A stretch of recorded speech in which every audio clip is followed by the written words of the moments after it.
إذا وصلتك هذه العلامات الثلاث فافهم الآتي: هذا الشخص يفتقدك أكتر مما تتصور.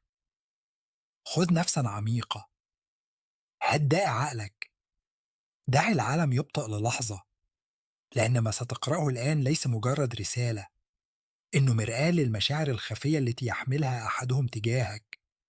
هذا النص كتب ببطء وبوعي وبأسلوب عاطفي حتى تشعر بكل كلمة في قلبك. الصمت الذي يقول أكثر من الكلمات أحيانا يكون أعلى أفتقدك، هو ذاك الذي لا يقال أبدا. الناس يخفون المشاعر، يقمعون العواطف، يصمتون بينما قلوبهم تصرخ. وأحيانا الشخص الذي يفتقدك أكثر هو بالذات ذاك الذي يتظاهر بأن كل شيء بخير، لكن صمته يرتجف، مسافته تحمل دفئة، وسلوكه يبدأ بإظهار أنماط يتعرف إليها القلب قبل العينين بكثير.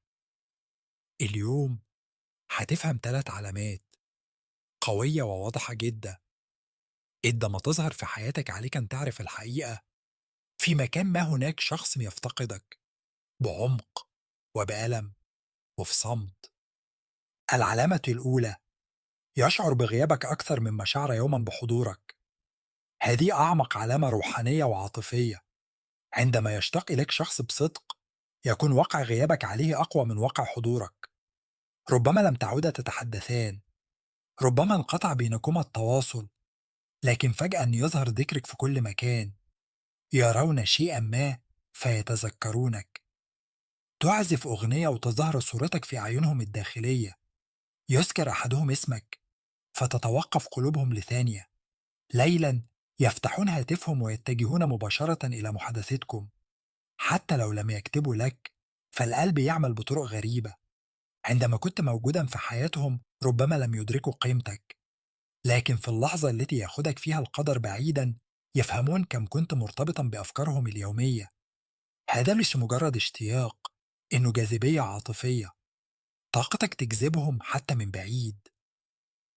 وعندما بيشعرون بهذا الفراغ المفاجئ بدونك فذلك يعني إنهم يفتقدونك أكتر مما تظن.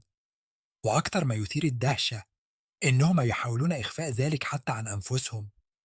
يشغلون أنفسهم، يتصفحون بلا هدف، يشاهدون مقاطع، يتحدثون مع الناس يبقون مشغولين. لكن في اللحظات الهادئة عندما يتوقف العالم فجأة يعود ذكرك ليهم كموجة.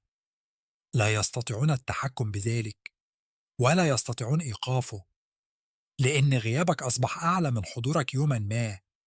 هذه هي العلامة الأولى. العلامة الثانية: يتغير سلوكهم بلا منطق بل بالعاطفة فقط. عندما يشتاق إليك شخص بقوة تفقد أفعاله معناها المنطقي وتكتسب معنى عاطفي. ربما كان يتجاهل رسائلك سابقا لكنه يرد الآن بسرعة. ربما كان واثقا لكنه الآن يبدو مترددا أو غير آمن. ربما لم يهتم يوما بحالتك على الإنترنت لكنه الآن يراقب إن كنت نشطا. ربما قال سأمضي قدما لكنه يظهر فجأة مجددا قربك. هذه العلامة خفية لكنها قوية جدا. الشخص الذي يشتاق إليك بعمق يبدأ بإظهار أنماط غريبة. يكتب لك فجأة بعد أيام، أسابيع أو أشهر. يشاهد قصتك ويخرج بسرعة. يعيد مشاهدة مقاطعك أو منشوراتك. يذكر ذكريات قديمة. يطرح أسئلة غير مباشرة عن حياتك. يغار فجأة عند ذكر اسم شخص آخر. يصبح لطيفا فجأة، عاطفيا أو حنينا. يصبح حامية حتى من بعيد. يعاملك بطريقة مختلفة عن الجميع ولا يدرك إن هو يفعل كل هذا. القلب يتولى القيادة، العقل يتشتت، وتصرفاته تصبح متناقضة. يقترب منك يومه وفي اليوم التالي يبتعد. لكن في الحالتين النية واحدة، هو يقاوم مشاعره تجاهك.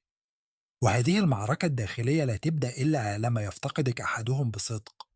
عندما تشعر بلطف مفاجئ أو بمسافة مفاجئة، باهتمام مفاجئ أو غير متوقعة، فافهم ده ليس سلوكا عشوائيا. هذا سلوك شخص يشعر بأكثر مما يستطيع الاعتراف به. العلامة الثالثة: مهما التقوا بالناس يعودون إليك في قلوبهم. دي هي أقوى وأعمق علامة. لما يفتقدك شخص بشدة غالبا يحاول استبدالك، مش لأنه يريد ذلك، بل لأنه يحاول الهرب من مشاعره. يتعرفون على أشخاص جدد، يتحدثون مع الآخرين، يتصرفون وكأن كل شيء طبيعي، لكن في أعماقهم يقارنون الجميع بك. لا حد بيخليهم بيشعرون ميت بما جعلتهم أنت تشعرون. لما حد يمنحهم نفس الطمأنينة، نفس الشرارة، نفس الأمان العاطفي.